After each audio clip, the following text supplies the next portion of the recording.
ಮಂಡಲ ಮಧ್ಯದಲ್ಲಿ ಬೆರೆವ ಕನ್ನಡ ದೇಶದಲ್ಲಿ ಒಳಗೋ ಕಹಳೆ ದನಿ ಕೇಳಿ ಬೆಚ್ಚೋ ಗಗನ.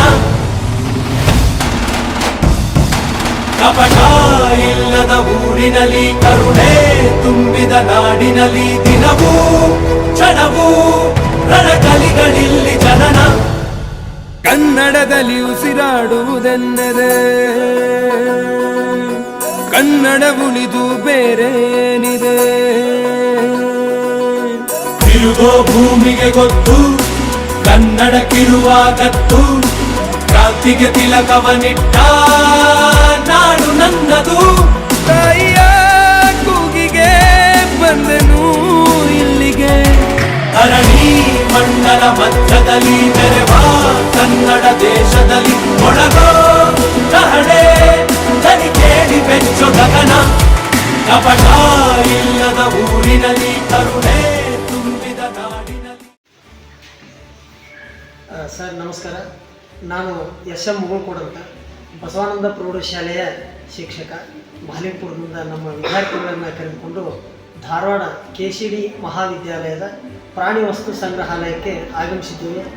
ಇಲ್ಲಿ ಒಳಗಡೆ ಬಂದ ತಕ್ಷಣ ಅನಿಸಿತು ನಮಗೆ, ನವೀನ್ ಸರ್ಗೆ ಭೇಟಿ ಮಾಡಿದಾಗ ನವೀನ್ ಸರ್ ಅವರು ತುಂಬ ಹಸನ್ಮುಖಿಯಾಗಿ ನಗನಗುತ್ತ ನಮ್ಮ ಜೊತೆ ಒಬ್ಬರ ಸ್ನೇಹಿತರಾಗಿ, ಒಬ್ಬ ಗುರುಗಳಾಗಿ, ಯುವ ಹಾಗೂ ಉತ್ಸಾಹಿ, ಒಬ್ಬ ಚಿಲುಮೆಯಾಗಿ ನಮ್ಮ ಮಕ್ಕಳ ಜೊತೆ ಆ್ಯಸ್ ಅ ಫ್ರೆಂಡ್ ಆಗಿ, ನಮ್ಮ ಜೊತೆ ಆ್ಯಸ್ ಅ ಫ್ರೆಂಡ್ ಆಗಿ ಈ ಪ್ರಾಣಿ ವೈವಿಧ್ಯತೆ ಮತ್ತು ಪಕ್ಷಿ ವೈವಿಧ್ಯತೆಗಳು ಮತ್ತು ಅವುಗಳ ಸಂತಾನಾಭಿವೃದ್ಧಿ ಮತ್ತು ಈ ಪ್ರತಿಯೊಂದು ಮಾಹಿತಿಯನ್ನು ಬಹಳ ಅದ್ಭುತವಾಗಿ, ವಿಶೇಷವಾಗಿ, ವೈಶಿಷ್ಟ್ಯಪೂರ್ಣವಾಗಿ ಎಕ್ಸ್ಪ್ಲೇನ್ ಮಾಡಿದರು. ಅವ್ರು ಮಾಡುವಂಥ ವಿಶೇಷತೆಯನ್ನು ನೋಡಿದಾಗ ನಮಗೆ ಅನಿಸ್ತು, ಪರಿಸರದಲ್ಲಿ ಎಷ್ಟೊಂದೆಲ್ಲ ಅದ್ಭುತಗಳು ಇರ್ತಾವ. ಆ ಅದ್ಭುತಗಳನ್ನು ಎಷ್ಟೊಂದು ಜ್ಞಾನ ಇದೆ ಈ ಜಗತ್ತಿನಲ್ಲಿ. ನಾವು ಇನ್ನೂ ತಿಳ್ಕೊಬೇಕಾಗಿದ್ದು ಬಹಳಷ್ಟು ಇದೆ. ಆ ಕಾರಣಕ್ಕಾಗಿ ನವೀನ್ ಸರ್ ನಮಗೆ ಭಾಳ ಲೈಕ್ ಆದರು. ನಮ್ಮ ವಿದ್ಯಾರ್ಥಿಗಳು ಕೂಡ ಭಾಳ ಖುಷಿಯಾಗಿ ಹಸನ್ಮುಖದಿಂದ ಕೇಳಿದರು. ಆ ರೀತಿಯಾಗಿ ಇನ್ನೂ ನಾವು ಮತ್ತೆ ಅಲ್ಲಿ ನಮ್ಮ ಬಾಗಲಕೋಟೆ ಜಿಲ್ಲೆಯೊಳಗೆ ಸುತ್ತಮುತ್ತ ಎಲ್ಲ ಸ್ಕೂಲ್ಗಳಿಗೆ ಹೇಳ್ತೀವಿ, ಧಾರವಾಡಕ್ಕೆ ಹೋದ್ರಿ ಅಂದರೆ KCD ಮಹಾವಿದ್ಯಾಲಯಕ್ಕೆ ಭೇಟಿಯಾಗಿ ಅಲ್ಲಿ ಪ್ರಾಣಿ ವಸ್ತು ಸಂಗ್ರಹಾಲಯ ಐತಿ, ಅಲ್ಲಿ ನವೀನ್ ಸರ್ ಅಂತ ಹೇಳಿ ಇರ್ತಾರೆ, ಅವರಿಗೆ ಭೇಟಿಯಾಗ್ರಿ.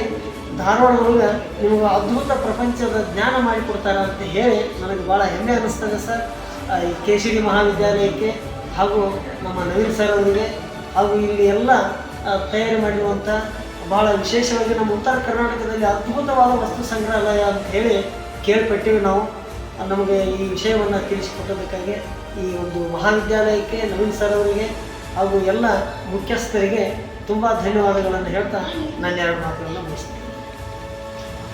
Hello everyone, my name is Tanuja Sutta and today we came to this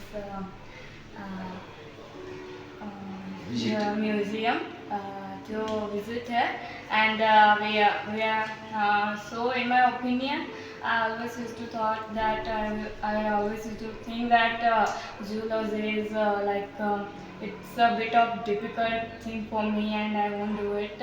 But when I came here, when Naveen sir explained everything, I felt okay, this is not a difficult thing, I can do it. And yeah, like everyone can do it. So don't think like it's a bit of difficult subject. If you want to study about the environment and about animals, this is a easy subject, I can say. And we had like some myths about camels, that they store water in their arms, and they like Naveen sir explained it very well. Like they store fat in their arms, and we all saw here like real things, and it's good. Thank you. ನಾನು Shri SK ಗಿಂಡೆ, ಮುಖ್ಯಾಧ್ಯಾಪಕರು Shri Basavananda ಶಾಲೆ ಮಾಲಿಂಪುರ್. ಇವತ್ತು ಆಕಾಶವಾಣಿ ನಿಲಯದ ಉದ್ದೇಶದಿಂದ ನಾವು ಸಮಯವನ್ನು ಬಿಡುವು ಮಾಡಿಕೊಂಡು KCDಯ ಒಂದು ಪ್ರಾಣಿ ಸಂಗ್ರಹಾಲಯದ ಒಂದು ಆವರಣದಲ್ಲಿ ಪ್ರವೇಶವನ್ನು ಮಾಡಿದ್ವಿ. ಅಲ್ಲಿ ವಿವರಣೆಯನ್ನು ನೀಡ್ತಕ್ಕಂಥ ನವೀನ್ ಪ್ಯಾಟಿಗೌಡ್ರೆ ಎಂಬ ತಂತ್ರಜ್ಞರು, ಜೀವದ ಪೂರ್ಣ ವಿವರಣೆಯನ್ನು ನೀಡ್ತಕ್ಕಂಥ ಅನುಭವಿಕರು ನಮಗೆ ಕೆಲವೊಂದು ವಿಷಯಗಳನ್ನ ಮಕ್ಕಳ ಜೊತೆಗೆ ಭಾಳಷ್ಟು ಚರ್ಚೆ ಮಾಡಿದರು. ಆ ಚರ್ಚೆಯಲ್ಲಿ ಕೆಲವೊಂದು ಸಂಗತಿಗಳನ್ನ ಇಲ್ಲಿಯವರೆಗೆ ನಾವು ಎನ್ನೆಂದೋ ಕೇಳಿ ಏನೇನೋ ತಿಳ್ಕೊಂಡಿದ್ವಿ. ಪ್ರಾಣಿಗಳು ಯಾವ ರೀತಿ ಮಾತಾಡ್ತಾವ, ಸಾಮಾನ್ಯವಾಗಿ ಸಂಜ್ಞೆಗಳನ್ನ ಕೊಡ್ತಕ್ಕಂಥ ಒಂದು ಆನೆ ಕೇವಲ ಪಾದದ ಜೋರಾದ ಸಪ್ಪಳಿನಿಂದ ತನ್ನ ಜೀವಿಗಳನ್ನ, ಕುಟುಂಬವನ್ನ, ತಮ್ಮ ಸಮೂಹವನ್ನು ಎಚ್ಚರಿಸುವಂತ ಒಂದು ವಿಷಯ. ಅದರ ಜೊತೆಗೆ ನಾವೆಲ್ಲರೂ ತಿಳ್ಕೊಂಡೇವಿ, ಈ ಒಂದು ನವಿಲು ಕುಣಿಯುವಾಗ ಬೀಳುವಂತ ಕಣ್ಣೀರನ್ನ ಗಂಡ ನವಿಲು ಸೇವನೆ ಮಾಡಿ ಮೊಟ್ಟೆಯನ್ನ ಇಟ್ಟು ಅದು ಮರಿಯನ್ನ ಮಾಡ್ತದ ಅಂತೇಳಿ. ಆದ್ರೆ ಅದು ಎಂದೂ ಸಾಧ್ಯತೆ ಇಲ್ಲ. ಕೇವಲ ಪ್ರಾಣಿ, ಆ ಒಂದು ಜೀವಿ ಮೊಟ್ಟೆಯನ್ನು ಇಟ್ಟಾಗ ಮಾತ್ರ ಮರಿ ಆಗ್ತದೆ ಅನ್ನುವಂಥ ಕೆಲವೊಂದು ನಿರ್ದಿಷ್ಟವಾದ ವಿಷಯವನ್ನು ಅತ್ಯಂತ ಉಪಯುಕ್ತವಾಗಿ ಮಕ್ಕಳಿಗೆ ತಿಳಿಸಿಕೊಟ್ರು. ಹಾರುವ ಮೀನುಗಳಾಗಲಿ, ಎಂದೂ ಸಾಯಲಾರದ ಜೀವಿಯಾಗಲಿ ಅಂತ ಕೆಲವೊಂದು ವಿಷಯಗಳನ್ನು ಮಕ್ಕಳು ವಿಜ್ಞಾನದಲ್ಲಿ ಇದೇನು ನಾವು ಅಭ್ಯಾಸ ಮಾಡಿದ್ರೆ ಅಸಾಧ್ಯ ಅನ್ನುವಂಥ ವಿಚಾರವನ್ನು ಇಟ್ಕೊಂಡು ಭೇಟಿ ಕೊಟ್ಟರು. ಆ ವಿಷಯವನ್ನು ಪೂರ್ಣವಾಗಿ ವಿವರಿಸಿಕೊಟ್ಟಂಥ KCDಯ ಎಲ್ಲ ವೃಂದಕ್ಕೂ ಹಾಗೂ ವಿವರಣೆಯನ್ನು ನೀಡಿದಂಥ ಪ್ಯಾಟೇಗೌಡ ಗುರುಗಳಿಗೂ ಕೂಡ ನಮ್ಮ ಸಂಸ್ಥೆಯ ಪರವಾಗಿ ತುಂಬು ಹೃದಯದ ಅಭಿನಂದನೆಯನ್ನ, ಋಣಿಯನ್ನ ಸಲ್ಲಿಸ್ತಾ ಇದ್ದೀವಿ. ಧನ್ಯವಾದ. ನಾವು SV ಕಾಂಬ್ಳೇಕರ್ ಅಂತ ಇವತ್ತಿನ ವಿಶೇಷ ಏನಪ್ಪ ಅಂತಂದರೆ, ನಮ್ಮ ವಿದ್ಯಾರ್ಥಿಗಳು ಆಕಾಶವಾಣಿ ಧಾರವಾಡ ಕೇಂದ್ರಕ್ಕೆ ಒಂದು ಕಾರ್ಯಕ್ರಮ ಕೂಡ ಬಂದಿದ್ವಿ.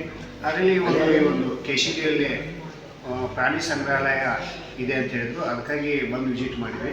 ಇಲ್ಲಿ ನವೀನ್ ಪ್ಯಾಟಿಮನಿ ಸರ್ ಅವರು ಒಳ್ಳೆಯ ರೀತಿಯಿಂದ ಕೆಲವೊಂದಿಷ್ಟು ಪ್ರಾಣಿಗಳ ಬಗ್ಗೆ ಅಂತ ಎಕ್ಸ್ಪ್ಲೇನ್ ಮಾಡಿದರು. ಕೆಲವೊಂದು ಗೊತ್ತಿರಲಾರ್ದಂತಹ ವಿಷಯಗಳನ್ನು ಸಹಿತ ನಮ್ಮ ಒಂದು ಮಕ್ಕಳಿಗೆ ತಿಳುವಳಿಕೆ ನೀಡಿದ್ರು, ತಿಳ್ಕೊಂಡ್ರು. ಇದರಿಂದ ಒಳ್ಳೆಯ ಒಂದು ಉಪಯೋಗ ಆಗ್ತದಂತ ನಮ್ಮೆಲ್ಲರಿಗೂ ಒಂದು ಒಳ್ಳೆಯ ವಿಚಾರ ತಿಳಿಯಿತು. ಅದಕ್ಕಾಗಿ ಒಂದು ಎಕ್ಸ್ಪ್ಲೇನ್ ನೀಡಿದಂತಹ ಎಲ್ಲ ಈ ಒಂದು KCD ಎಲ್ಲ ಒಂದು ಗುರು ವೃಂದಕ್ಕೆ ನಮ್ಮ ಒಂದು ಅಭಿನಂದನೆಗಳನ್ನು ಸಲ್ಲಿಸ್ತೇವೆ. ನಮಸ್ಕಾರ. ನನ್ನ ಹೆಸರು ಶ್ರೀನಿವಾಸ್ ಉಪ್ಪಲ್ದಿನಿ ಅಂತ. ನಾವು ಮಾಲಿಕ್ಪುರ್ ಮುಧೋಳ ತಾಲೂಕಿನ ಬಾಗಲಕೋಟೆ ಡಿಸ್ಟಿಕ್ದವರು ಬಸವಣ್ಣ ಸ್ಕೂಲ್ನಲ್ಲಿ ವಿದ್ಯಾಭ್ಯಾಸ ಮಾಡ್ತಿದ್ದೀವಿ. ನಾವಿಂದ ಆಕಾಶವಾಣಿ ಕೇಂದ್ರಕ್ಕೆ ಬಂದಿದ್ದೀವಿ. ಅಲ್ಲೇ ಪ್ರಾಣಿ ಮಹಾವಿದ್ಯಾಲಯದಲ್ಲಿ ಪ್ರಾಣಿ ಸಂಗ್ರಹಾಲಯ ಇದೆ. KCD ಒಳಗೆ ಪ್ರಾಣಿ ಸಂಗ್ರಹಾಲಯ ಇದೆ ಅಂತ ತಿಳಿದು ಬಂತು. ಅದಕ್ಕೆ ನಾವು ಇಲ್ಲಿ ವಿಸಿಟ್ ಮಾಡಕ್ಕೆ ಬಂದಿದ್ದೀವಿ. ಇಲ್ಲಿರೋ ಪ್ರಾಣಿಗಳು ಎಲ್ಲ ಜೀವಂತ ಪ್ರಾಣಿಗಳಿದ್ದು, ಜೀವಂತ ಪ್ರಾಣಿಗಳು ಯಾವುವು ಇವೆಲ್ಲ. ಮತ್ತು ಇವ್ರು ಸರ್ ಹೇಳಿದ್ರು ನಮಗೆ ಮೀನುಗಳ ಮಾಂಸ ತೆಗೆದ ಅವು ಎಷ್ಟು ವರ್ಷಗಳು ಇರಬೇಕಂತ ಅದ್ರ ಬಗ್ಗೆ ಎಲ್ಲ ಹೇಳ್ಕೊಟ್ರು. ಅಷ್ಟೇ ಅಲ್ಲದೆ ಇಲ್ಲಿ ಎಲ್ಲ ಪ್ರಾಣಿಗಳದಾವು, ಪ್ರಾಣಿಗಳ ಬಗ್ಗೆ ಮತ್ತು ಒಂದು ಮಗು 3 ತಿಂಗಳು 6 ತಿಂಗಳದ ಹೆಂಗಿರ್ತೈತಿ, ಹೆಂಗೆ ಸಾಯ್ತೈತಿ ಅನ್ನೋ ಎಲ್ಲ ಬಗ್ಗೆ ಹೇಳ್ಕೊಟ್ಟಾರ ನವೀನ್ ಪ್ಯಾಟಿಮನಿ ಸರ್. ನಮಗೆಲ್ಲ ಹೇಳ್ಕೊಟ್ಟಾರ. ಅಷ್ಟೇ ಅಲ್ಲ ಇಲ್ಲಿರೋ ಹಾವುಗಳು ಮತ್ತು ಇಲ್ಲಿ ದಗದ ಮಾಡ್ತಿರೋ ಕೆಲಸಗಾರ ಆಯ್ತು, ಇಲ್ಲಿರೋ ಪ್ರೊಫೆಸರ್ ಎಲ್ಲ ಒಳ್ಳೆಯ ಶಿಕ್ಷಣವನ್ನು ನಮಗೆ ನೀಡುತ್ತಾರೋ. ಅಷ್ಟೇ ಅಲ್ಲ ಪ್ರತಿಯೊಂದು ಪ್ರಾಣಿಗಳ ಬಗ್ಗೆ ನಮಗೆ ವಿವರಣೆಯನ್ನು ನೀಡಿದ್ದಾರೆ. ತಮಗೆ ಧನ್ಯವಾದಗಳನ್ನು ನಮಗೆ ಜೀವಂತ ಇದ್ದಿದ್ದ ಪ್ರಾಣಿಗಳನ್ನ ಯಾವಾಗಾರ ಸತ್ತು ಅಂತಂದ್ರೆ ಅದ್ರಾಗಿನೂ ಮಾಂಸ ಮತ್ತು ರಕ್ತವನ್ನು ಶುದ್ಧೀಕರಣ ಮಾಡಿ ಅದ್ರ ಮೇಲೆ ರಾಸಾಯನಿಕ ಲೇಪನ ಮಾಡಿ ಅವುಗಳನ್ನು 300 ವರ್ಷಗಳ ಕಾಲ ಸಂಗ್ರಹಣೆ ಮಾಡಿ ಇಡ್ಬೋದು ಅಂತೇಳಿ ಸತ್ಯದ ಸಂಗತಿಯನ್ನು ತಿಳಿಸಿಕೊಟ್ರು. ಹಂಗಾಗಿ